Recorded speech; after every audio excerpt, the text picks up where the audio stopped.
अस्सलामुअलैकुम, मैं हूं समर अब्बास। पार्लियामेंट की कौमी सलामती कमेटी के इजलास में तो तहरीक इंसाफ ने शिरकत ना की, लेकिन ईद के बाद होने वाली एपीसी में हुकूमत ने फिर तहरीक इंसाफ को मदऊ करने का फैसला किया है। ताहम तहरीक इंसाफ ईद के बाद हुकूमत के खिलाफ तहरीक चलाने की तैयारियां कर रही है, जिसकी वजह से ईद के बाद मुल्क में एक बार फिर सियासी अफरा तफरी बढ़ने का अंदेशा है। यह है वो सूरत हाल जिसमें कोई भी फरीक पीछे हटने को तैयार नहीं। मुल्क में सिक्योरिटी की मखदूश सूरत हाल हो या सियासी या मुआशी चैलेंजेस, पीटीआई बजिद है कि वो हुकूमत का साथ नहीं देगी, जबकि हुकूमत का भी ये अटल फैसला है कि पाकिस्तान तहरीक इंसाफ को ना ही सियासी स्पेस दी जाएगी, ना कानूनी शिकंजा ढीला छोड़ा जाएगा और ना ही अब सोशल मीडिया के महाज पर बख्शा जाएगा। अगर सबसे पहले सोशल मीडिया की बात हो तो तहरीक इंसाफ की हिकमत अमली भी खुद पार्टी के लिए नुकसानदेह साबित हो रही है और बज़ाहिर इसी मामले पर पार्टी की पाकिस्तान में मौजूद क़यादत और बैरून मुल्क क़यादत के दरमियान तकसीम दिन ब दिन आया भी हो रही है। इसकी वजह से तनखी भी बढ़ती जा रही है। इसी मामले पर हुकूमत और रियासत भी घेरा तंग कर रहे हैं। इस वक्त भी पाकिस्तान तहरीक इंसाफ के सोशल मीडिया पर चलने वाली मुहिम के खिलाफ इस्लामाबाद में GIT काम कर रही है, जहां तहरीक इंसाफ के रहनुमाओं की पेशियां जारी हैं। आज भी पाकिस्तान तहरीक इंसाफ के सदर ओन अब्बास बप्पी GIT के रूबरू पेश हुए, जबकि गुज़िश्ता रोज ही GIT ने अलीमा खान समेत 17 अफराद को दोबारा तलब किया था। इस GIT की तहकीकात से मुतालिक होशरुबा इंकशाफात भी सामने आ रहे हैं। पाकिस्तान तहरीक इंसाफ और इमरान खान के लिए मुस्तकबिल में मजीद मुश्किलात बढ़ने का अंदेशा है।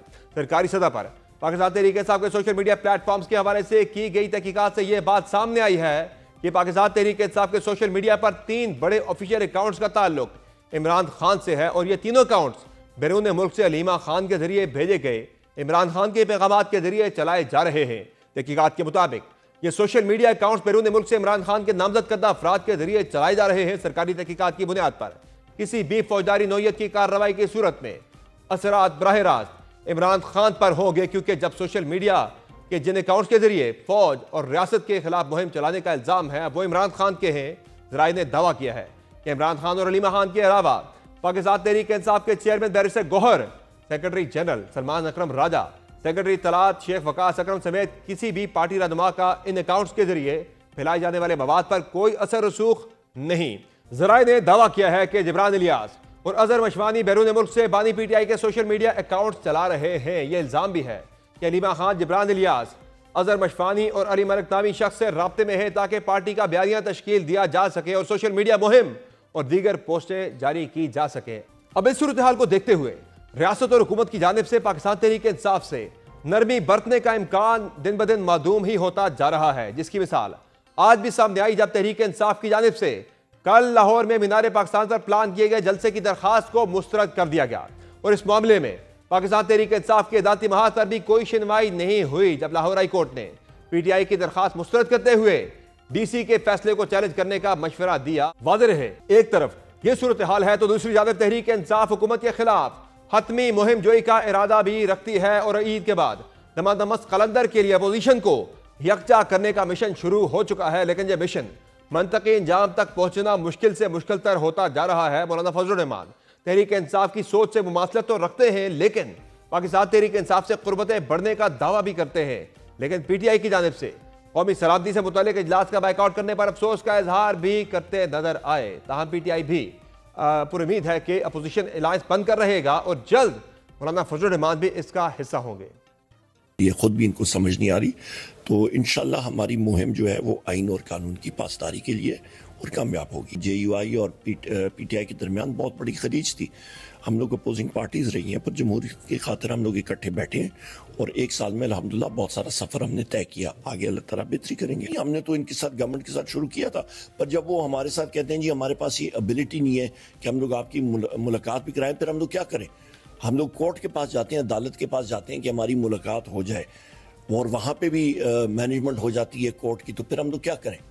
सवाल यह है कि पाकिस्तान तहरीक इंसाफ का यह दावा हकीकत से कितना करीब है और अगर पाकिस्तान तहरीक इंसाफ अपोजिशन अलायंस की दाग बेल डालने में कामयाब हो जाती है तो फिर इसका लाया अमल और हिकमत अमली क्या होगी? क्या बाकी अपोजिशन जमातें जो तहरीक इंसाफ की सड़कों की सियासत से बज़ाहिर दूर रहने की सोच रखती हैं, क्या वो भी अपनी सोच में तब्दीली लाएंगी? और इस सबसे बढ़कर इस मुमकिन सूरत हाल से निपटने के लिए हुकूमत क्या हरबा इस्तेमाल करेगी? इस तमाम सूरत हाल पर मजीद बात करेंगे। प्राइम में ज्वाइन किया है वजीर मुमलिकत बराए कानून इंसाफ बैरिस्टर अकील मलिक ने। बहुत शुक्रिया बैरिस्टर अकील मलिक साहब, आपने ज्वाइन किया प्रोग्राम में। ये बताएगा कि कौमी सलामती कमेटी के इजलास के हवाले से मुख्तलिफ खबरें सामने आ रही है। एक खबर ये सामने आई है कि जो इस्टेब्लिशमेंट है या फिर जो मिलिट्री लीडरशिप है उसने 3 डिमांड्स रखी हैं पार्लियामेंट के सामने कि एक तो वो कह रहे हैं कि एड इन सिविल पावर जो है वो उन्हें दिया जाए, और दूसरा उन्होंने जो है बाज़ाब्ता गिरफ्तारी का इख्तियार मांगा है और 90 दिन तक का गालिबन रिमांड भी मांगा गया है दहशतगर्दों का, और तीसरा फौजी अदालतों के हवाले से वो कह रहे हैं कि इस्टेब्लिश की जाए फौरी तौर पर। तो 3 महीने का फिर आगे के 3 महीने में फिर आप हमसे प्रोग्रेस ले लें, ऐसा ही है? कंफर्म करेंगे आपसे? बिस्मिल्लाह समर साहब, बहुत बहुत शुक्रिया। देखिए, इन कैमरा ब्रीफिंग थी पार्लियामानी कमेटी खबरें आ चुकी हैं ये ना। देखिए, अब मीडिया में वाइडली तो रिपोर्टेड नहीं है। हुकूमत की पॉलिसी पे बात कर लेते हैं कि क्या मैं ये समझता हूँ, ऐसा है तो फिर दे सकते हैं आप ये। मैं ये समझता हूँ कि देखें, एक दफ़ा जब आपको याद था कि APS का वाक़या अफसोसनाक वाक़या हुआ, उसके बाद APC बुलाई गई और उस APC में फिर ये रिजॉल्व किया गया और फिर उस टाइम ये अमेंडमेंट की गई। दहशतगर्दी की अदालतें ऑलरेडी मौजूद हैं, लेकिन केस चल रहा है सुप्रीम कोर्ट में, वो ऑलरेडी एक मिलिट्री कोर्ट्स के हवाले से भी सब्जुडिस है मामला, लेकिन वो सनसेट क्लॉज के साथ उस वक्त 2014 में जब हमने की थी, 2 साल का पीरियड था और वाक़ईतन उसमें प्रोग्रेस भी हुई। ये कोई डिनाई करने वाली बात नहीं है। ऑपरेशन ज़रबे आज़म और रद्दुल फसाद बड़े ही सक्सेसफुल ऑपरेशंस रहे मियां मोहम्मद नवाज शरीफ साहब की लीडरशिप के अंडर, और इस नासूर से हमने जान छुड़ाई। जब जान छोड़ाई और बिल्कुल अमन अमान कायम हो गया, कराची की वो रोशनियाँ लौट आईं, दीगर पाकिस्तान के जितने भी सूबे हैं उसमें अल्हम्दुलिल्लाह एक अमन की फ़िज़ा को कायम किया गया। अब यहाँ पे मैं मुनासिब नहीं समझता कि इस किसी डिस्कशन में हम पढ़ें कि क्या वहाँ पे डिस्कस हुआ क्या नहीं हुआ। ये बात ज़रूरी है कि वहाँ पे एक सिक्योरिटी ब्रीफिंग ज़रूर दी गई और उस हवाले से आदाद शुमार बताए गए और हाल अहवाल बताया गया कि अभी this is where we stand और ग्राउंड पोजिशन, ग्राउंड सिचुएशन ये है। अच्छा सर, मुझे ये बताएं कि एड इन सिविल पावर एक इंतजामी मामला है, वो तो आप कर सकते हैं बगैर किसी तरमीम के। दूसरा मामला है बाज़ाब्ता गिरफ्तारी का, जिसमें आपने 90 दिन का रिमांड भी वो गालिबन मांग रहे हैं दहशतगर्दों का, वो भी आप एंटी टेररिज्म जो लॉ है उसके अंदर आप तरमीम करके जो है वो कर सकते हैं। असल मामला है फौजी अदालतों का। 7 तारीख को फिर इसकी अगली समाअत है 7 अप्रैल को, तो अगर नहीं होता तब तक तो क्या हुकूमत ये कंसिडर कर रही है कि एक आईनी तरमीम शायद आपको करनी पड़े? फिर उस सूरत में अगर फैसला आपके हक में नहीं आता, आपकी मर्जी मंशा के मुताबिक अगर नहीं आता, फिर आपको आईनी तरमीम शायद करनी पड़े। तो उसके लिए क्या कोई ऐसी है सोच? देखिए, आईनी तरमीम करना अभी I think it's too early. किसी भी APC की मीटिंग होने से पहले मैं समझता हूँ बहुत जल्दी होगा, क्योंकि जब तक पॉलिटिकल पार्टीज तो है ना, एक रिजॉल्व तो होनी चाहिए। हम तो ये कहते हैं कि, और वज़ीर आज़म पाकिस्तान ने भी अंदिया दे दिया। आपको याद होगा कि उन्होंने कहा कि अभी पिछले कुछ दिनों पहले कि उन्होंने ईद के बाद जो है हम इरादा रखते हैं कि हम APC बुलाएं।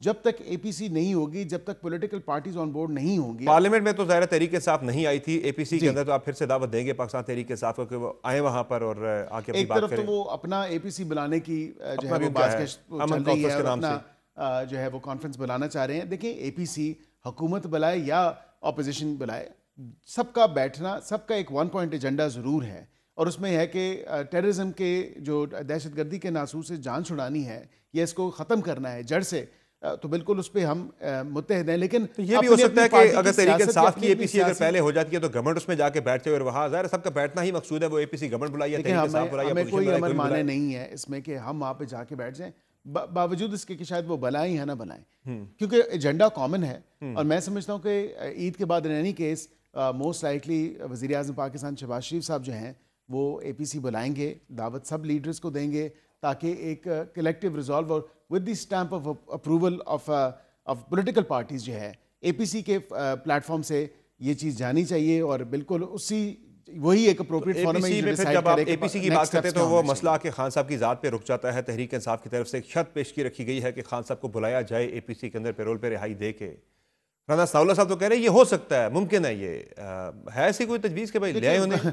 मुमकिनात में एक तो ख्वाहिशात की कोई हद नहीं होती, और मुमकिनात जो कानूनी तौर पे मैं समझता हूँ कि बिल्कुल कानूनी तौर पे पेरोल पे तो निकाला जा सकता है। कानूनी मामला तो यही हैं कि पेरोल पे वो निकले जा सकते हैं, लेकिन ऐसी भी क्या ख्वाहिश है ये मुझे बताएं कि क्या हर मीटिंग से पहले जितनी चेयरमैनशिप्स PTI के लोगों के पास है, अब PAC जुनैद अकबर साहब उसके चेयरमैन हैं, क्या हर मीटिंग बुलाने से पहले वो इमरान खान साहब से जाके मीटिंग करते हैं, बुलाते हैं, उनसे पूछते हैं, पीएससी के एजेंडा से ये दहशतगर्दी का एजेंडा, ये बहुत बड़ा एजेंडा है सर। इक्वली फर्क है दोनों के अंदर, और उनकी एक पोजीशन भी रही है दहशतगर्दी के मसले को स्पेसिफिकली। इक्वली अगर आप उसको देखें तो जो पब्लिक इंटरेस्ट के मैटर्स हैं, आप दुरुस्त कह रहे हैं, लेकिन सर सबसे बड़ा इस वक्त पाकिस्तान का मसला वो दहशतगर्दी का है। वो भी मसले छोटे नहीं है, लेकिन ये मसला ज्यादा बड़ा है। बिल्कुल, ये ज्यादा अहमियत का हामिल है, जिससे आपको कंसेंसस चाहिए, आपको पूरे मुल्क का, आपको पॉलिटिकल सपोर्ट चाहिए, आपको सारी सियासी जमातों की। पार्टी है ना, उनकी पार्टी के चेयरमैन है, उनकी पार्टी के नुमाइंदगान हैं जो पार्लियामेंट में कानून की बात नहीं करता, मैं गुंजाइश की, चलिए आपने कहा कानून इजाजत देता है कि बुला सकते हैं, कोई ममानियत नहीं है, मैं गुंजाइश की बात कर रहा हूँ। गुंजाइश है हुकूमत के पास कि वो बुला ले, ऐसी कोई मेरे नहीं ख्याल मुमकिन है इस हवाले से जो है फिलवक़्त कोई ऐसी गुंजाइश मौजूद है कि किसी की ख्वाहिश है, किसी की फरमाइश के ऊपर किसी को 1 नहीं 2 नहीं 3 घंटे के लिए जो है जेल से निकाला जाए और फिर उसको लाया जाए और उसको बैठाया जाए। जब उनकी पार्टी की नुमाइंदगी है, जब उनकी पार्टी के चेयरमैन और सेक्रेटरी जनरल मौजूद है, होगा तो ऑब्वियसली ये अनप्रेसिडेंटेड होगा अगर आप बुलाते हैं, लेकिन अगर एक बड़े कॉज के लिए अगर बुला लिया जाए तो इसमें मुज़ायका क्या है वैसे? देखिए उससे पहले आप रूल आउट कर रहे हैं कि नहीं होगा ऐसा? नहीं, मैं ये कहता हूँ कि जो डिस्कशंस जाके करनी है तो वो 1 नहीं 2 मीटिंग्स कर लें, उनका व्यू पॉइंट ले लें। उनका view point in any case आ गया, उन्होंने कहा बहुत अच्छा किया, नहीं गए आप लोग उस मीटिंग में। तो जब प्रायोरिटीज़ ऐसी हों, जब तरजीहात इस तरह की हों कि अपनी ज़ात से आगे, अपनी सियासी मफाद से आगे जो है वो मुल्क में मुकद्दम नहीं है, मुल्क की नेशनल सिक्योरिटी में मुकद्दम नहीं है, तो फिर ऐसे ही होगा। अब यहाँ पे आप कह रहे हैं कि उनको बुला लिया जाए, वो कहते हैं ना हज़ारों ख्वाहिशें ऐसी कि हर ख्वाहिश पे दम निकले। अब ख्वाहिशात तो बहुत ज़्यादा हैं, लेकिन हर ख्वाहिश भी इंसान की पूरी नहीं हो सकती। अब वहाँ से किसी वक्त अदालतों के अंदर जो है वीडियो लिंक के जरिए भी पेश हुआ जाता था, बिल्कुल पेश हो, उनके केसेस हैं, अपने केसेस को वीडियो लिंक पे आप उन्हें ले सकते हैं एपीसी के अंदर। मेरे ख्याल से पॉसिबिलिटी है, बिल्कुल ही नहीं हो सकती है, ये वीडियो लिंक की पॉसिबिलिटी हो सकती है। और वीडियो लिंक के ऊपर बिल्कुल अगर लिया जा सकता है, वीडियो लिंक पे पार्टी कहती है कि हम इनके बगैर नहीं करते, तो अगर कोई ऐसी सूरत हाल बनती है तो वीडियो लिंक पे हो सकता है। वीडियो लिंक पे आप खान साहब को ले सकते हैं एपीसी के अंदर। जी, वीडियो लिंक पे हो सकता है, बिल्कुल। तो ये पार्टिसिपेशन हो जाएगी और नुक्ता नजर आ भी जाएगा, तरीके साहब का एतराज भी दूर हो जाएगा, चाहे वो फिजिकल प्रेजेंस हो या तो प्रेजेंस मांगते हैं ना, फिजिकल और वर्चुअल की ऊपर तो डिस्कशन नहीं है, ये डिस्टिंक्शन तो नहीं है। सही हो गया। अच्छा, दूसरा मुझे ये बताएं कि फौजी अदालतों के वाले से जो मैंने बात की थी कि अगर 7-8 तारीख तक उसकी समाअत है, 7 अप्रैल को अगर नहीं आता आपकी मर्जी मंशा के मुताबिक फैसला, तो उसमें फिर क्या तरमीम के जरिए फिर फौजी अदालतें लाई जा सकती हैं? ज़रा एक सोच तो है, फैसला तो है कि लानी है हर सूरत में। समझ साहब, आपने कहा कि आपकी मर्जी और आपकी मंशा के मुताबिक, जो गवर्नमेंट इसमें ज़ाहिर है एक फरीक, गवर्नमेंट की कोई मंशा या मर्जी नहीं है, इदारे फरीक हैं एग्जीक्यूटिव के थ्रू, तो नॉट एट ऑल। हम ये कहते हैं कि जो आइन और कानून में दर्ज है उसी के मुताबिक फैसला होना चाहिए। मंशा से मुराद मेरी ये है कि इस वक्त इसकी अहमियत पे जोर दिया जा रहा है गवर्नमेंट की तरफ से। आप वहाँ पे फरीक है मिनिस्ट्री ऑफ डिफेंस कोर्ट के अंदर, बिल्कुल मिनिस्ट्री ऑफ डिफेंस, वो एग्जीक्यूटिव का हिस्सा है। वो मैं एग्जीक्यूटिव की बात कर रहा हूँ कि एग्जीक्यूटिव की मर्जी के मुताबिक अगर फैसला नहीं आता, आपके खिलाफ फैसला आ जाता है वहाँ पे फौजी अदालतों के हवाले से, तो फिर आईनी तरमीम करके लाई जाएंगी हर सूरत में, कि लानी जरूर है चाहे जो मर्जी हो जाए कम वक्त में। मैं ये समझता हूँ कि जो भी चीज़ है इस तमाम तर मामले में एक पास्ट एग्जाम्पल, पास्ट प्रेसिडेंट आपके पास मौजूद है, और वो 2014 के APS के वहाँ के बाद था, और APC जब बुलाई गई और उसमें मैंने जिस तरह अर्ज किया कि वो सनसेट क्लॉज के साथ था। अगर फिल वक्त तो उस तरह की मैं अभी नहीं देख रहा कि उस लेवल पे सर्च है, लेकिन we are headed that way. अब यहाँ पे ये कह देना कि बजाय इसके कि बहुत देर हो जाए हम पहले ही प्रिवेंटिव मेजर्स लें, तो बिल्कुल उसमें ये हो सकता है, लेकिन अगेन इसके लिए भी एक ब्रॉडर कंसेंसस चाहिए होगा, तमाम लोगों को ऑन बोर्ड होना पड़ेगा, बजाय इसके कि हम अपने तरीके से आपके कंसर्न्स हैं वो ये उन्हें इस बात का खदशा है कि आप ये जो आप फौजी अदालतें बनेंगी इसमें हमारे जो सियासी लोग हैं उनका ट्रायल ना हो, जो ऑलरेडी 9 मई के वाले से कुछ चीज़ें वहाँ पे हुए भी हैं, उनकी सजाएं वगैरह भी हुई हैं, फैसले हुए भी हैं, उनको इस चीज़ पे एतराज़ है तरीके इंसाफ को। वो अगर आप उनके तहफ़्फ़ुज़ात दूर कर देते मेरे ख्याल से, तो साहब वो तो कितनी बातें अपने तरफ खींच लेते हैं। वो ये कहते हैं कि जी उन्हीं के साथ बहुत ज्यादती हो रही है, जब ज्यादतियां उन्होंने की थी, पहली तो बात उनके साथ ज्यादती नहीं हो रही। आइन और कानून के मुताबिक जो कानून अगर वो तोड़ते हैं, कानून हरकत में आता है, अपना रास्ता अख्तियार करता है और फिर उनके खिलाफ एक्शन होता है। अब वो कानून तोड़ें और ऐसी चीज़ करें तो फिर कहें कि हमारे खिलाफ कोई एक्शन भी ना हो, ऐसा तो नहीं हो सकता।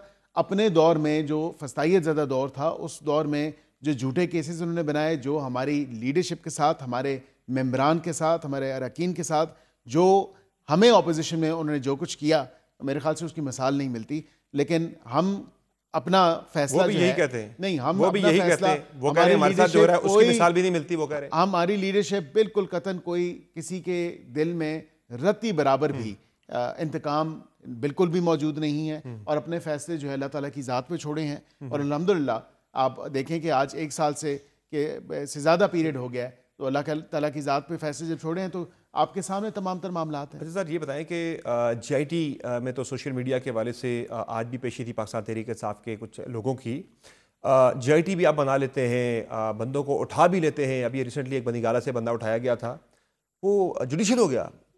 तो ये क्या वजह है कि आप सजाएं नहीं दिलवा पाते, चीज़ें वो हैं आगे एग्जीक्यूट नहीं होती, अपने एंड पे नहीं पहुंचती, लॉजिकल एंड के ऊपर, कि कमज़ोर केसेस बनते हैं, कमज़ोर प्रोसिक्यूशन की ये अलामत है, या फिर ये केसेस में पीछे जो इंटेंट है वो सियासी होता है? क्या वजह, ये मामला तोड़ क्यों नहीं लगा पाते आप लोग? आप एक तरफ तो हमारे पे कोर्ट पैकिंग का इल्ज़ाम लगाते हैं, दूसरी तरफ आज़ाद अदलिया अगर अपना काम कर रही है और अगर वो देख रही है कि वो इल्ज़ाम तो कहीं ना कहीं खड़ा, इन्होंने अगर वो देख रही है कि उसमें जो सामने कोई ऐसा मवाद नहीं मिला, इनके कब्जे से रिकवरी नहीं ऊपर ऊपर होनी, कोर्ट कोई पैकिंग ऐसा की, मवाद नीचे नहीं हुआ, अभी आपने नहीं तो बिल्कुल नहीं, वो ये कहते हैं नीचे अभी आप पहुंचे नहीं, अभी आपने ऊपर ऊपर कोर्ट पैकिंग की है। नहीं, देखिए अब ये भी इल्जाम, चले नया इल्जाम आ गया, इल्जाम दर इल्जाम जो है वो हमारे ऊपर लगाए जा रहे हैं। हाई कोर्ट के लेवल पे नीचे अभी आप बात की, डिस्ट्रिक्ट जुडिशरी पे अभी आप मैं नहीं JIT की पहुंचना, आपको बात करूं, मैं JIT की आपको बात करूं, JIT पे अर्ज कर देता हूं, JIT देखें अपना काम जारी सारी रखे है, उनकी क्या रिकमेंडेशंस आती हैं, वो क्या इन्वेस्टिगेशन कंप्लीट करते हैं। फिल वक्त JIT के अंदर जो चीज़ें अनर्थ हो रही हैं, उसका तमाम तर डायरेक्ट और इनडायरेक्ट नेक्सस जो है वो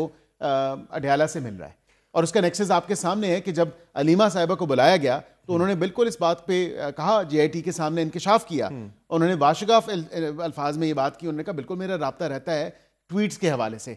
तो ये वही अकाउंट्स हैं जो पाकिस्तान मुखालिफ एजेंडे पे काम कर रहे हैं, ऑफिशियल अकाउंट्स हैं इस पार्टी के, पाकिस्तान से बाहर बेस्ड हैं, और वो तमाम तर जो डायरेक्शन है, जो क्यूरेशन है, जो कोरियोग्राफी है इन ट्वीट्स की, वो तमाम तर मामला जो है वो अडयाला जेल्स में बैठा जो चांसलर है वो दे रहा होता है। और वो बिल्कुल बात, वो बिल्कुल अभी तक तो JIT ने रिपोर्ट जारी नहीं की, आपको कैसे पता लग गया? ये मीडिया पे रिपोर्ट हो रही है ना, वो मानी भी है, उन्होंने आके अपनी प्रेस कॉन्फ्रेंस में भी बात की, उन्होंने कहा बिल्कुल मैं जानती हूँ, ये सोशल मीडिया के जो 2 लोगों के नाम लिए ट्वीट्स के हवाले से मेरा राब्ता रहता है, और मेरे से ये सवाल पूछे कि JIT अपनी रिपोर्ट जारी करेगी। तो ये आप कह रहे हैं कि ये सारा जो है सोशल मीडिया पे जो कुछ हो रहा है, ये इमरान खान और अलीमा खान के ही कि वो ही इसमें मेन किरदार है? देखिए, दहशतगर्दी is now in many shapes and forms, और डिजिटल दहशतगर्दी एक नई उसकी किस्म है, नई एक उसका जो एक रूप है, और उसमें दीगर जो उसके वेरियस फॉर्म्स एंड शेप्स हैं, उसके साथ साथ डिजिटल दहशतगर्दी भी है, जो स्टेट के खिलाफ जो है एक प्रोपेगेंडा गढ़ा जाए, स्टेट को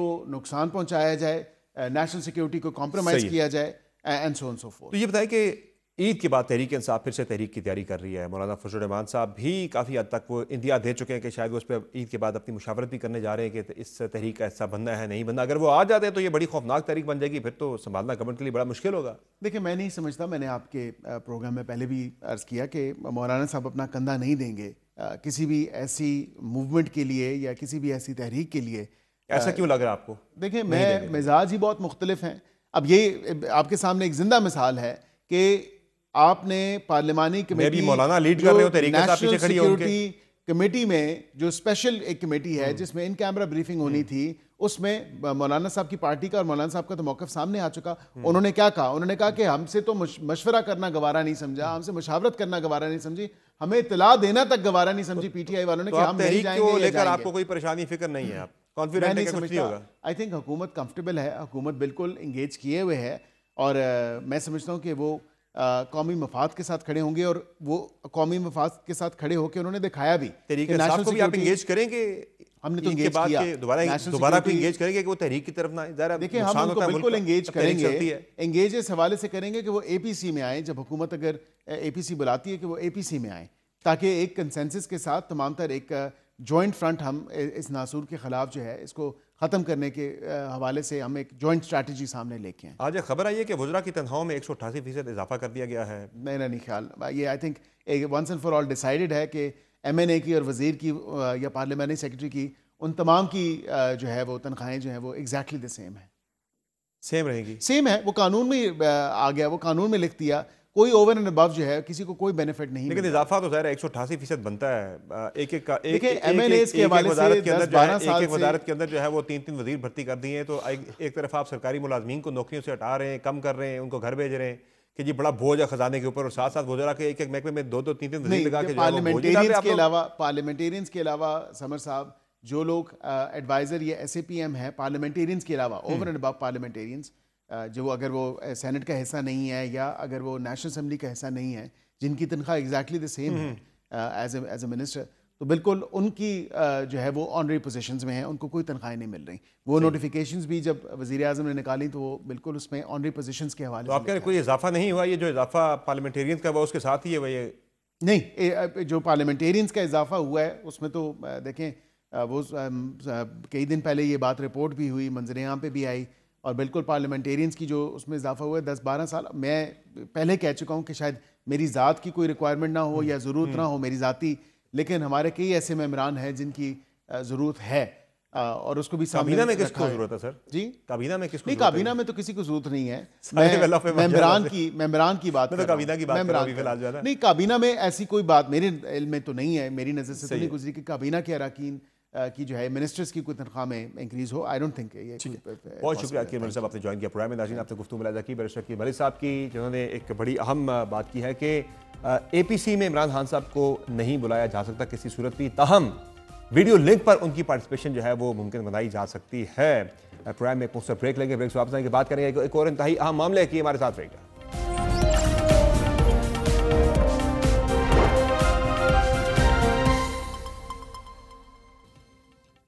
वेलकम बैक नाज़रीन। ईद के बाद एक तरफ हुकूमत ने APC का इजलास बुलाने का फैसला कर रखा है, तो पाकिस्तान तहरीक इंसाफ ने ईद के बाद अपनी APC के साथ साथ हुकूमत के खिलाफ भरपूर तरीके से तहरीक चलाने का फैसला किया हुआ है। इस सिलसिले में इत्तेहादियों के साथ भरपूर राब्ते हो रहे हैं। मौलाना फजल रहमान के साथ भी मामला काफ़ी हद तक आगे बढ़ चुके हैं। किस तरह से अपोजिशन आगे बढ़ेगी? क्या ईद के बाद मुल्क में एक मुफाहमत की फ़िज़ा जो है वो APC की सूरत में पैदा होती हुई नजर आएगी, या फिर अपोजिशन और हुकूमत बाहम दस्तों गिरेबा दिखाई देगी? इसी पे बात करके हमारे साथ मौजूद हैं कन्वीनर अवाम पाकिस्तान पार्टी और साबिक वज़ीर आज़म शाहिद खान अब्बासी साहब। सर बहुत शुक्रिया, आपने ज्वाइन किया प्रोग्राम में। सर ये बताइएगा कि क्या देख रहे हैं ईद के बाद का माहौल, सियासी मंजरनामा?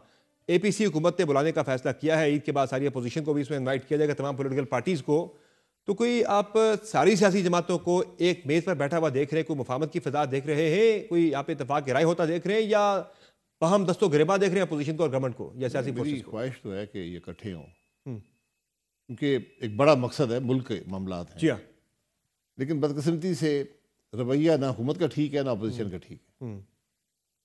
अगर वो एक दूसरे को दुश्मन समझेंगे, अपोजिशन की जमात का एक जो लीडर है बड़ी जमात का, वो जेल में है। जी हाँ। और अब वो मुजरिम है, मुलजिम नहीं है, आपने उसको कन्विक्ट कर दिया। जी हाँ। पेरोल पे आ सकते हैं, क्या मसला है?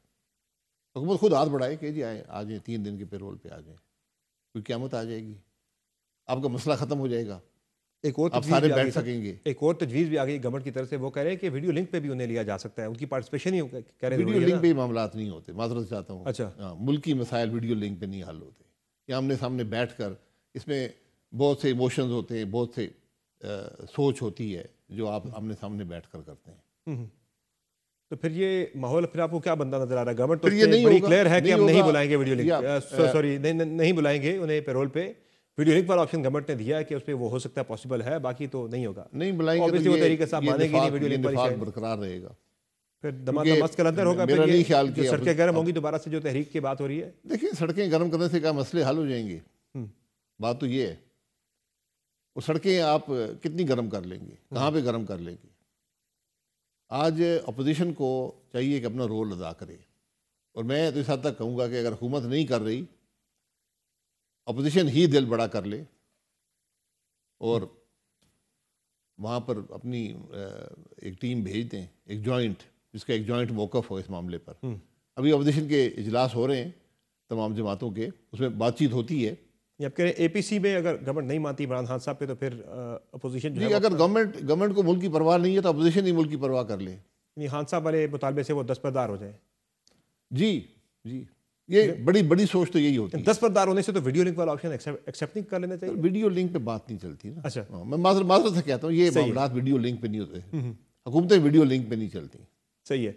तो सर फिर गालिब इम्कान आपको क्या लग रहा है कि ये मामला ठीक हो जाएंगे, सैनिटी प्रिवेल करेगी, या फिर ये ईद के बाद फिर हम एक और तहरीक देखेंगे और तहरीक दर तहरीक जो है वो सियासी इस्तेकाम आना नहीं, उससे मुल्क पे फिर एक अफरा तफरी का माहौल रहेगा? देखिए, सैनिटी प्रिवेल उस वक्त करेगी जब आप मुल्क के हालात को तस्लीम करेंगे कि आज मुल्क के हालात क्या हैं।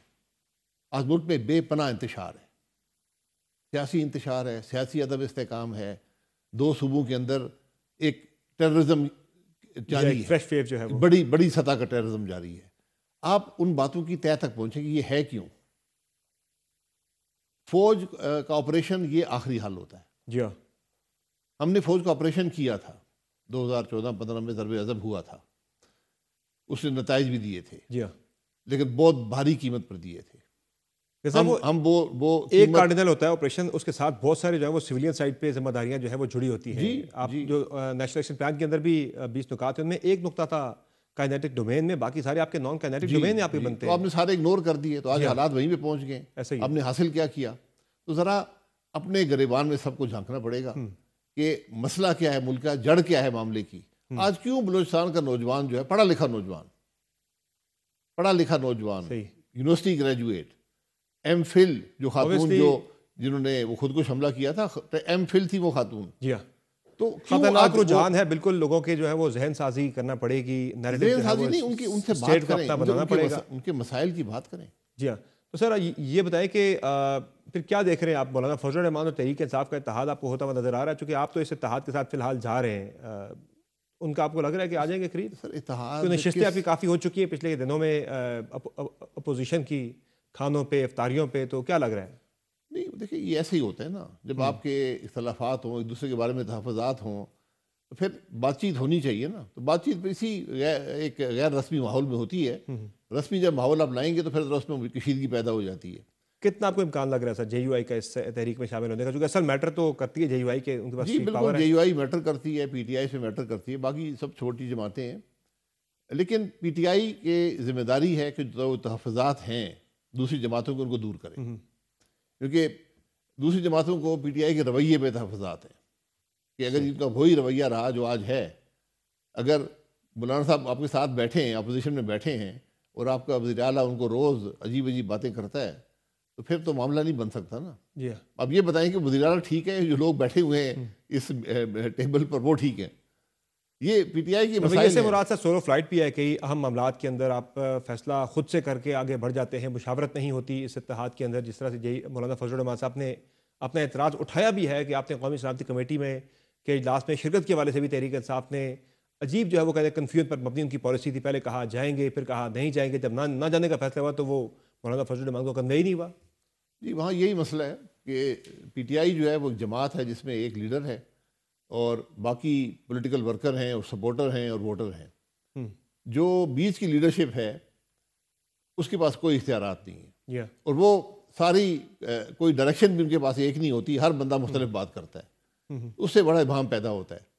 तो उनको अपना ये सारे मामला दुरुस्त करने पड़ेंगे। सही हो गया। तो सर बाकी तो फिर इस सारी सूरत हाल के अंदर जब अपोजिशन के अपने अंदर अभी ज़ाहिर बहुत सारे इश्यूज मौजूद हैं, यकजहती का काफ़ी ज़्यादा फुकदान है, तो गवर्नमेंट के लिए तो कोई सीरियस थ्रेट नहीं है कम से कम अपोजिशन की साइड से?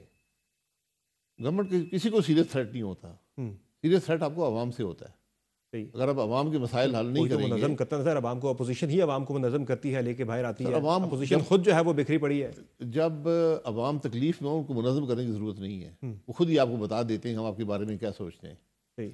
आज आपको मीडिया बंद करना पड़ता है, आपको एंकर्स को डिस्क्वालीफाई करना पड़ता है, आप इंटरनेट बंद करते हैं।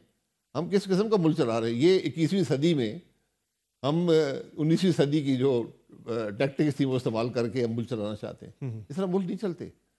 आज मुल्क के अंदर ये निफाक, इसको ख़त्म करें, इसको दूर करें, और ये सबकी जिम्मेदारी है, सिर्फ हुकूमत की नहीं है, ये अपोजिशन की भी जिम्मेदारी है। जितनी शहबाज शरीफ साहब की इतनी खान साहब की भी है, या नवाज शरीफ साहब की भी है सर। वो तो इक़्तिदार में नहीं है ना, खामोश बैठे हैं आजकल, लेकिन उनकी जमात है, उनकी जमात पंजाब में मरकज में हुकूमत जी, तो उनका वज़ीर आज़म ही बात करेगा ना, बात वज़ीर आज़म ही करता है। जब मैं वज़ीर-ए-आज़म था नून लीग का तो मैं ही बात करता था, ये सब नहीं बात करते थे। तो सर ये रिप्रेजेंटेटिव। लेकिन सर मौलाना फजल रहमान भी कह रहे हैं कि वो कोई किरदार अदा करें, महमूद अचकज़ई भी कह रहे हैं कि वो कोई किरदार अदा करें, उनका एक्टिव किरदार अगर वो प्ले करते हैं तो काफ़ी हद तक ये सियासी जो शुरू होगा ये कम हो सकता है। नहीं, वो क्या किरदार अदा करेंगे? वो अपनी जो उनकी हुकूमत है उसके खिलाफ बात करेंगे। बात तो ये है। सबको बैठाने के वाले से नहीं, सबको बिठाने, उनका वज़ीर-ए-आज़म मौजूद है, सबको बिठाए ना। एक छोटे से नुक्ते पर कि एक आदमी जेल में, उसको आप टेबल पर नहीं बुला सकते, उसकी पॉपुलर सपोर्ट है 1% हो, 10% हो, 20% हो, 30, 40, 50 जितनी भी है, पॉपुलर सपोर्ट तो है। अगर आप उसको बात करने का मौका नहीं देंगे फिर मसले हल नहीं होंगे। लेकिन सर मसले गवर्नमेंट तो ये कह रही है कि जैसे भी है जैसे तैसे हम अपना निज़ाम तो चला रहे हैं, हमें कोई मसला नहीं है, थ्रेट किसी किस्म की नहीं है। जब भी कोई बड़ी एक्टिविटी प्लान होती है वो उसे बड़ी कामयाबी से कंट्रोल कर लेते हैं। मसलन अब कल तरीके साहब ने जलसा रखा था लाहौर के अंदर, नहीं मिली इजाज़त, तरीके साहब नहीं करेंगे, घर बैठ जाएगी। चले ये कामयाबी है तो फिर मुबारक हो। तो ये तहरीक भी ऐसे ही चलेगी सर? फिर तहरीक की भी वो दफ़ा 144 लगा देंगे, किसी को नहीं निकलने देंगे सड़कों पर जिस तरह पहले वो करते आए। तहरीक सड़क से शुरू नहीं होती। तहरीक एक सोच की सबसे पहले होती है, एक अमल की होती है, सड़क सबसे आखिर में आती है। पहले आप आवाम का कॉन्फिडेंस लें कि आप क्या बात कर रहे हैं, आपके पास क्या हल है मुल्क के मसाइल के। आज तहरीक इंसाफ के पास हुकूमत है, क्यों हुकूमत चला के नहीं दिखाते सारे पाकिस्तान को? केपी की गवर्नमेंट की बात केपी की गवर्नमेंट चलाए ना उसको, एक मॉडल बनाए, ये देखें जी ये हुकूमत चलती है, यहाँ करप्शन नहीं है, यहाँ पर मेरिट की हुकूमत है। आज करप्ट तरीन हुकूमतें जो केपी में आई हैं वो पीटीआई की आई हैं। पंजाब के अंदर करप्ट तरीन हुकूमत थी, सेंटर में करप्ट हुकूमत थी। फिर भी आप उनके साथ बैठ के सर जाके? नहीं, मैं उनके साथ नहीं बैठा, मैं पाकिस्तान के आइन के साथ बैठा हूँ। सही, मैं हम किसी के साथ नहीं है, ये पॉलिटिकल अलायंस नहीं है, ये इलेक्टोरल अलायंस नहीं है, सही, ये अपोजिशन का अलायंस है। अपोजिशन की सोच एक हो मुल्क के मसाइल हल करने के लिए। अच्छा सर ये बताएं कि अब किस तरह आप चीज़ों को आगे बढ़ता हुआ देख रहे हैं? इसमें तो आप कह रहे हैं कि ऐसे ही चलेगा तो ये चलता रहेगा। एक आपसे और भी मैंने अहम मामला पूछना था कि आप जब वज़ीर-ए-आज़म थे उस वक्त एक नेट मीटरिंग की पॉलिसी आई थी, उस पर मैं आपका ज़रूर मौक़िफ़ लेना चाहूँगा कि आज मौजूदा गवर्नमेंट ने वो रिवोक कर दी है पॉलिसी, यानी कि रिवोक क्या उसमें तब्दीली कर दी है कि आप वो कह रहे हैं कि जो जूनियर हम एक्सपोर्ट करते हैं, जो घरेलू सार्फिन जो है नेट मीटरिंग वाले, अब उन्हें 10 रुपये में वो पे बैक होगा। तो है, आपको लग रहा है ये बेहतर पॉलिसी है?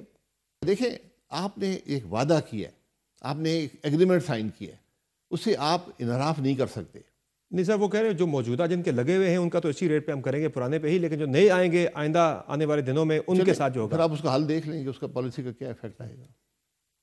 सही है। इस सतह पे लोग नहीं इन्वेस्ट करेंगे।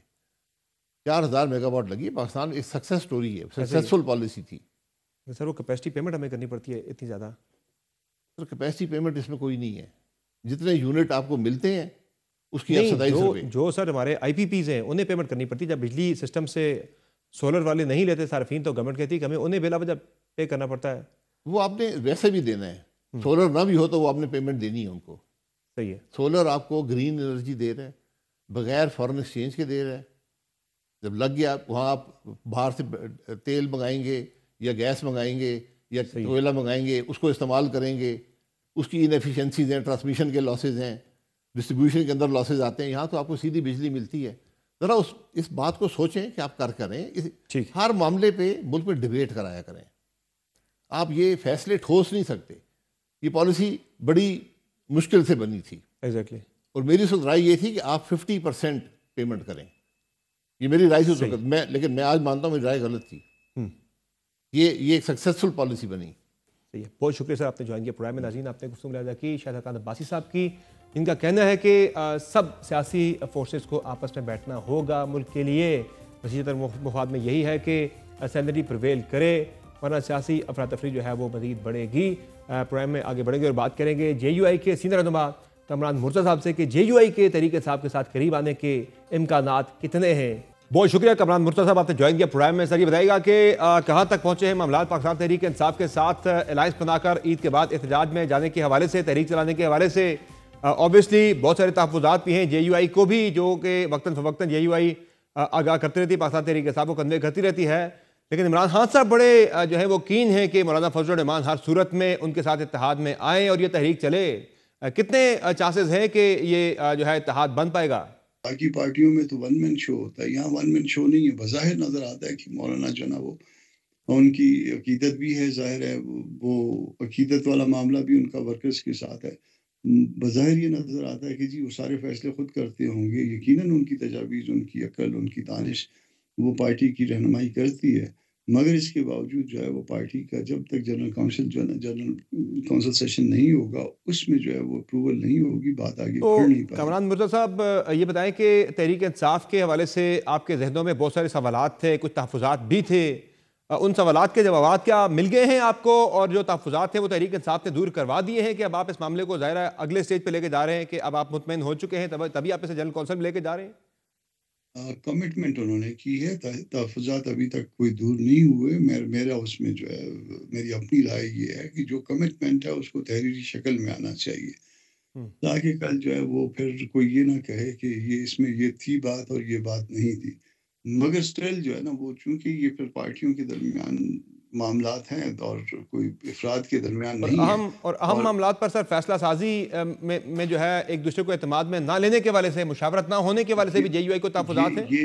ये भी हमारा इशू है। 26 अमेंडमेंट वाले में हमने उनको एंगेज रखा, ये भी हमारा इशू है। बहुत सारे इश्यूज हैं इस तरह से। तो वो चीज़ें जो है ना, वो ये नहीं है कि जो अच्छी चीज़ हो जाए तो वो आपकी है, और जो अगर कोई बुरी चीज़ हो जाए तो यानी वो आप आज हमारी भी है। स्टैंड करते हैं कि 26वीं आईनी तरमीम पे पाकिस्तान तहरीक इंसाफ मुकम्मल ऑन बोर्ड थी, जो तरमीम लाई गई थी वो तहरीक इंसाफ को आपने मुकम्मल एतमाद में लिया था और उन्होंने अप्रूव किया था कि ठीक है, ये ओके किया था। आप उसको देखते रहे हैं, आप या लोगों ने विटनेस किया हुआ है, और आपके सामने जो है ना वो मीडिया टॉक्स भी होती रही है। लेकिन एनीहाउ, सर वो सब कुछ जो कुछ भी है वो आ जाएगा, रेकर्ड पे आ जाएगा। पार्लिमानी कौमी सलामती कमेटी का इजलास था, उस पर भी मौलाना फजल रहमान साहब ने मुस्तफ़ा नवाज खोखर साहब के डिनर पे जो है तहरीक इंसाफ को अपने तहफ़्फ़ुज़ात से आगाह किया है कि आप लोगों ने पहले कहा कि हम जाएंगे, बाद में आप नहीं गए, आपने एतमाद में नहीं लिया। अगर आप एतमाद में ये लेते बात तो एक बेहतर फैसला हो सकता था। उस पर भी उन्हें तहफ़्फ़ुज़ात थे। ये बात है, हाँ, ये बात बिल्कुल हुई है। ये बात उनको कन्वे की गई है उसी मुस्तफ़ा नवाज साहब के डिनर में कि कम से कम इतला देना तो, चलो एतमाद में नहीं लेना आपका फ़र्ज बनता था, मगर इतला देना तो जो है ना, इतना तो वो होता है। इससे पहले हम एक और डिसीजन ले चुके थे कि हम जो है ना इशू बेस्ड पॉलिटिक्स में आपस में सलाह करके और इकट्ठे जो है ना कोई डिसीजन लिया करेंगे। फिर उसके बाद उस कमेटी में का कभी इजलास नहीं हुआ, उसमें मैं था उस कमेटी में, और उस तरफ से शिबली फराज साहब वाले थे, तो वो भी नहीं हुआ। तो मतलब वो ये इस तरह की चीज़ें हैं कि जिसकी वजह से जो है ना हम अभी तक जो है वो आगे बढ़ने से, उस वक्त तक जब तक हमारी जनरल काउंसिल ना परमिट कर दे, और उस वक्त तक जब तक जो सब कुछ लिखा जाके पब्लिक के सामने ना आ जाए। तो सर अब हम जनरल उस वक्त काउंसिल तक में थोड़े आप से क्या मामला लेकर जा रहे हैं कि तहरीक इंसाफ के साथ मिलकर एहतजाजी तहरीक में जाने का आप सवाल रखेंगे, या एहतजाजी तहरीक के वाले से रखेंगे कि PTI के साथ जाते हैं या नहीं जाते? तहरीक देखिए जरूर चलानी है, वो तहरीक की इजाजत लेंगे वहां से, पहले PTI के साथ मिलकर तहरीक की नहीं इजाजत नहीं लेंगे? नहीं नहीं, ये मामला भी रखेंगे कि PTI के साथ जाएं या ना जाएं, और जाएं तो फिर किस हद तक जाएं। ये अगर इसकी इजाजत मिलती है जनरल काउंसिल सेशन में तो फिर आगे जाया जाएगा, अगर नहीं मिलती है तो फिर जो है ना मुश्किल हो तो जाएगा। ये इम्कान भी है कि हमारे यहाँ तहरीक इंसाफ के अलावा आप अपने तौर पर कोई तहरीक चलाएं? अपने तौर पे तो मौलाना कह चुके हैं, अपने तौर पे हम कह चुके हैं, और पहले भी जो, अगर आपको याद होगा, PTI के अगेंस्ट हमने खुद ही शुरू की थी। बाकी फिर उसके बाद वो फिर लोग आए, मिलते गए, वो कहते हैं कारवा बनता गया, उस तरह की बात थी।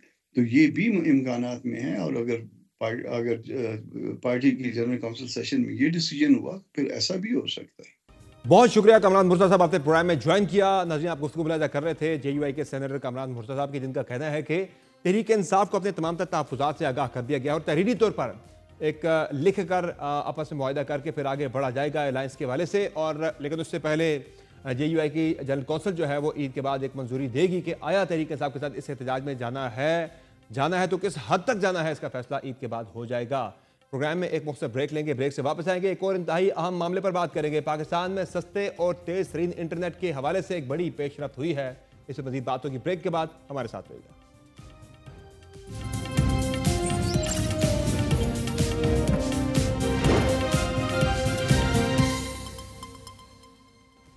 Welcome back. सेटेलाइट इंटरनेट की दुनिया में पाकिस्तान अहम कदम रखने जा रहा है। मुल्क में हालिया दिनों में इंटरनेट बंदिश या सुस्त रफ्तारी के मसाइल कम होने की उम्मीद पैदा हो गई है। इस मुतालिक आज एक अहम पेशरफ्त हुई है जब वफाकी हुकूमत ने अमरीकी सदर डोनाल्ड ट्रंप के सीनियर एडवाइजर और बिजनेसमैन एलोन मस्क की कंपनी स्टारलिंक को पाकिस्तान में इंटरनेट सप्लाई करने का एनओसी जारी कर दिया है। जराये के मुताबिक वजारत दाखिला की क्लियरेंस के बाद स्पेस रेगुलेटरी बोर्ड ने स्टारलिंक को एनओसी जारी किया। अब पीटीए आइंदा 2 हफ्तों में स्टारलिंक को लाइसेंस जारी कर देगा। स्टारलिंक ने पाकिस्तान में रजिस्ट्रेशन के हवाले से 3 मराहिल मुकम्मल कर लिए हैं। एलोन मस्क की कंपनी स्टारलिंक ने SECP और पाकिस्तान सॉफ्टवेयर एक्सपोर्ट बोर्ड से रजिस्ट्रेशन हासिल कर ली है। अलावाजी कंपनी ने Pakistan space activities regulatory board से भी रजिस्ट्रेशन हासिल कर ली है और अब आखिरी मरहला पाकिस्तान टेलीकम्युनिकेशन अथॉरिटी से रजिस्ट्रेशन हासिल करना है। अहम बात यह है कि स्टारलिंक की सर्विसेज मौजूदा नेटवर्क में किसी किस्म का खलल पैदा नहीं करेंगी। याद रहे कि पाकिस्तान ने 2023 में नेशनल सैटेलाइट पॉलिसी मुतारिफ करवाई थी और 2024 में पाकिस्तान स्पेस कम्युनिकेशन को मजबूत बनाने के लिए स्पेस एक्टिविटीज रूल्स मुतारफ करवाए गए थे। इस मुतालिक वफाकी वजीर IT शहजाद फातिमा ख्वाजा ने कहा है कि तमाम सिक्योरिटी और रेगुलेटरी इदारों की मुशावरत से एलोन मस्क की कंपनी स्टारलिंक को आर्जी एनओसी जारी किया गया है। वाज़ेह रहे कि स्टारलिंक रिवायती इंटरनेट सर्विसेज फराहम करने वाली कंपनियों से बिल्कुल मुख्तलिफ है। रिवायती कंपनियां तार के जरिए इंटरनेट की सहूलियात फराहम करती है, जबकि स्टारलिंक हवाई सेटेलाइट के जरिए सहूलियात फराहम करती है। स्टारलिंक पर नजर रखने वाली वेबसाइट के मुताबिक स्टारलिंक ने इस वक्त खला में तकरीबन 6,500 सेटेलाइट भेज रखे हैं, जिसमें से ज्यादातर सेटेलाइट फाल हैं और वो इंटरनेट की सर्विसेज फराहम कर रहे हैं। कंपनी की वेबसाइट के मुताबिक इस वक्त तकरीबन दुनिया भर के 100 ममालिक के अंदर स्टारलिंक की सर्विसेज को इस्तेमाल करने की इजाजत हासिल है। कंपनी का दावा है कि स्टारलिंक के सेटेलाइट के जरिए समुंदर की तह से जंगल तक, पहाड़ों से लेकर जमीन गारों तक और यहां तक के फिजाई सफर के दौरान भी इंटरनेट इस्तेमाल किया जा सकता है। कंपनी का यह भी दावा है कि वो सस्ती इंटरनेट सर्विसेज फराहम करने वाली कंपनी भी है और किसी को भी मजबूर नहीं करती कि उनके साथ किया जाने वाला मुआहिदा हर हाल में मुकम्मल किया जाए। स्टारलिंक की पाकिस्तान में आमद के फायदे से मुतालिक बात की जाए तो स्टारलिंक की सर्विसेज इस्तेमाल करने के बाद रियासत के पास इंटरनेट को बंद या सुस्त करने के ऑप्शन महदूद हो जाएंगे। इससे एक फायदा यह भी होगा कि अब मुल्क के जिन दूर दराज इलाकों में इंटरनेट और मोबाइल सर्विसेज दस्तयाब नहीं है, वहां भी ये सहूलियात मुतारिफ हो जाएंगी और इन सर्विसेज की स्पीड भी बेहतर होगी। स्टारलिंक सर्विसेज के साथ मुंसलिक होने के बाद बज़ाहिर पाकिस्तान की इंटरनेट और मोबाइल सर्विसेज बेहतर हो जाएंगी और डिजिटल इकॉनमी में बेहतरी की उम्मीद है। इस मुतालिक मजीद बात करेंगे। प्राइम में ज्वाइन किया है वफाकी वजीर IT शहजाद फातिमा ख्वाजा ने। बहुत शुक्रिया शहजाद फातिमा साहब, आपने ज्वाइन किया प्रोग्राम में। ये बताएगा कि 1 साल का बताया गया कि साल बाद ये सर्विसेज पाकिस्तान में शुरू हो सकेंगी स्टारलिंक की। ये बताएगा कि एक आम यूजर जो है इंटरनेट का, उसकी मालूमात के लिए ये इसकी जो प्राइसिंग है वो कितना फर्क होगा मौजूदा जो इंटरनेट की कीमतें हैं उसमें और स्टारलिंक की कीमतों में अंदाजन कितना फर्क होगा? बिस्मिल्लाहिर्रहमानिर्रहीम, थैंक यू सो मच। सबसे पहले तो मैं ये कहूँगी समझ साहब कि ये जो सारी एफर्ट हुई है ऑनरेबल प्राइम मिनिस्टर की डायरेक्शन पे, होल ऑफ गवर्नमेंट अप्रोच से, इससे पूरे मुल्क में जो सैटेलाइट इंटरनेट आएगा, ये एक बड़ा क्लियर गवर्नमेंट ऑफ पाकिस्तान का गोल है कि किस तरह हमने मुल्क के हर शहरी तक इंटरनेट पहुंचाना है। और साल नहीं लगेगा, ये कम अरसे का वक्त है रोल आउट का। अभी जो प्रोविजनल एनओसी जारी किया है PSARB ने, इसके बाद इंशाल्लाह PTA इसकी लाइसेंसिंग कर देगा। वंस ये जितनी भी लाइसेंस जो रिक्वायरमेंट्स हैं स्टारलिंक पूरी करता है, एंड ये भी कोई दिनों का मामला है, महीनों का नहीं है, तो फिर official launch honourable prime minister और सारे जो स्टेक होल्डर्स हैं मिलके करेंगे। एंड ये कब तक टाइमलाइन क्या है ज़हन में, कब तक ये हो जाएगा? अभी तो इंशाल्लाह विद इन मंथ्स आप देखेंगे कि service to the home start हो जाएगी, बिकॉज जैसे ही इनको लाइसेंस मिलेगा तो ये रोल आउट अपना शुरू कर देंगे। And as soon as the roll out is complete तो इंशाल्लाह कुछ चंद महीनों में ही ये सर्विस घर तक पहुंच जाएगी। तो ये एक मेरे ख्याल से कि बहुत बड़ी खुशखबरी है और कामयाबी है, जिसको कलेक्टिवली सारी कौम को जो है वो इसकी खुशी भी मनानी चाहिए। और मैं इसके जो आपने प्राइसिंग की बात की, इसमें जो प्राइसिंग है ये रेगुलेटर का काम है, प्राइसिंग कंपेटिटिव रखना, इंश्योर करना। हमारी कोशिश ये है कि हम इसको आम शहरी के लिए अफोर्डेबल रखें, मगर किसी भी किस्म का कोई इस तरह का निज़ाम ना हो कि जो एक आप कह लें कि जो सेक्टर है ओवरऑल उसकी हेल्थ को मद्देनजर रखते हुए रेगुलेटर जो है वो प्राइसिंग पॉलिसी इंशाल्लाह जारी करेगा। वैसे तो रफली मैं इंटरनेट पे चेक कर रहा था, तकरीबन कोई $80 तक की इसकी आ रही है पर मंथ के पैकेजेस। वो अगर हम पाकिस्तानी रुपयों में अगर हम देखें तो तकरीबन कोई 18-20 हज़ार पे बनते हैं इसके माहाना। देखिए वो तो अभी ये डिटेल कॉन्वर्सेशन प्राइसिंग के अराउंड स्टारलिंक से होगी, और वो क्या प्राइस पाकिस्तान को, मुख्तलिफ ममालिक को मुख्तलिफ प्राइस ऑफर करते हैं, वो क्या ऑफर करते हैं, हम क्या एक्सेप्ट करते हैं, इसके ऊपर रेगुलेटर इंशाल्लाह एक जो सेक्टर के लिए हेल्थी प्राइसिंग है और इसका एक बैलेंस स्ट्राइक करना कि internet reliable, high speed internet affordable भी हो और सेक्टर हेल्थ भी मेंटेन। यानी एक आम जो पाकिस्तानी है वो इसे अफोर्ड कर पाएगा इंशाल्लाह। कोशिश हमारी यही होगी कि आम पाकिस्तानी इसको जरूर अफोर्ड कर पाएं और खास तौर पे हमारे वो बहन भाई, यंग बच्चे, यूथ जो पाकिस्तान के उसूल अर्ज में रहते हैं जहाँ पे जो कन्वेंशनल इंटरनेट का इंफ्रास्ट्रक्चर पहुंचाना मुश्किल है। ऐसे बच्चे जो कई पहाड़ों में रहते हैं, सहराओं में रहते हैं हमारे बच्चे, और जो बड़े ही ज़हीन और काबिल बच्चे हैं। तो ऑनरेबल प्राइम मिनिस्टर की डायरेक्शन ये है कि उन बच्चों तक और उनकी काबिलियत को जो है उससे हमारा मुल्क कैसे फ़ायदा उठा सकता है, ये उसको उस टारगेट को अचीव करने का उसकी तरफ एक कदम। और फायरवॉल वगैरह तो इस पे असरअंदाज नहीं होगी क्योंकि ये तो सेटेलाइट से डायरेक्टली जो है लोगों को एक्सेस घर पे मिल रही होगी। तो ये फायरवॉल वगैरह ये चीज़ें जो है ये आप जो यानी कि अक्सर पाकिस्तान में हम देखते हैं रिस्ट्रिक्शंस बहुत ज़्यादा देखी गई हैं पाकिस्तान के अंदर पिछले 1.5-2 सालों के अंदर इंटरनेट के ऊपर, तो वो पॉलिसी जो है वो तो इसको इफेक्ट नहीं करेगी। पाकिस्तान के अंदर पिछले 1.5-2 सालों में रिस्ट्रिक्शंस का मैं बिल्कुल इस बात से अग्री नहीं खास करूंगी। सवाए अगर हमने देखे पाकिस्तान में किसी चीज़ पे रिस्ट्रिक्शन लगानी हो तो जो मेन स्ट्रीम यूज होते हैं प्लेटफॉर्म्स जिसपे करोड़ों की तादाद में जो इस्तेमाल करते हैं, टिकटॉक है, फेसबुक है, व्हाट्सएप अब एक सोशल मीडिया प्लेटफॉर्म बन गया है, इंस्टाग्राम है, ये तमाम चीज़ें बिल्कुल खुली आज़ादी से इस्तेमाल हो रही हैं। किसी किस्म की कोई रिस्ट्रिक्शन नहीं है पाकिस्तान के अंदर। वीपीएन आम इस्तेमाल हो रहे हैं। आप मुझे बता दें कि इस वक्त पाकिस्तान पे किस चीज़ पे रिस्ट्रिक्शन है। एक चीज़ जो मिनिस्ट्री ऑफ इंटीरियर ने की हिदायत पे उसका इशू है, उसको भी हम रिजॉल्व करने की कोशिश ज़रूर कर रहे हैं, लेकिन वो पाकिस्तान में 2% से भी कम लोग इस्तेमाल करते हैं। तो अगर देखिए अगर किसी चीज़ पे पाबंदी लगानी हो तो ऐसी चीज़ पे पाबंदी लगाई जाती है जो हर शख्स इस्तेमाल करता है, जिस तरह के टिकटॉक है या फेसबुक है, पाकिस्तान का आम शहरी वो इस्तेमाल करता है। तो पाकिस्तान में पिछले 2-3 सालों में मैं इस बात से मुत्तफिक नहीं हूँ कि इंटरनेट के ऊपर कोई पाबंदी है। ये एक्स के वाले से भी शहजाद साहब पॉलिसी एक्स के वाले से पॉलिसी कंटिन्यू करेगी फिलहाल कि उस पर पाबंदी ही रहेगी, बैन ही रहेगा? देखिए ये मिनिस्ट्री ऑफ इंटीरियर की तरफ से एक रिक्वायरमेंट है और मिनिस्ट्री ऑफ इंटीरियर जैसे ही उसके ऊपर एक आप कह लें कि उनका जो भी वो ट्विटर से एक्स से बात कर रहे हैं या नहीं कर रहे हैं, वो जैसे ही पीटीए को इंस्ट्रक्ट करेंगे तो वो खुल जाएगी। लेकिन मैं एक चीज़ और आपको आपने जो एक बात की उसके करना चाहूँगी कि ये जो साइबर सिक्योरिटी मेजर्स हैं ये पाकिस्तान की सलामती के लिए और सालमियत के लिए क्रिटिकल हैं। ये साइबर सिक्योरिटी मेजर्स और आज से नहीं है, ये साइबर सिक्योरिटी मेजर्स 2-3 दिहाइयों से पाकिस्तान जो है और उनको अपग्रेड करना पाकिस्तान की सालमियत के लिए ज़रूरी है, पाकिस्तान की प्रोटेक्शन के लिए ज़रूरी है। आज जो हमारे मुल्क के अंदर अनफॉर्चुनेटली दहशतगर्दी के हालात हैं, जो मुख्तलिफ मसाइल हैं, और उसके अलावा जो साइबर अटैक्स हैं हमारी बैंकिंग सिस्टम्स के ऊपर, हमारी गवर्नमेंट सिस्टम्स के ऊपर, ये साइबर सिक्योरिटी मेजर्स ही हैं।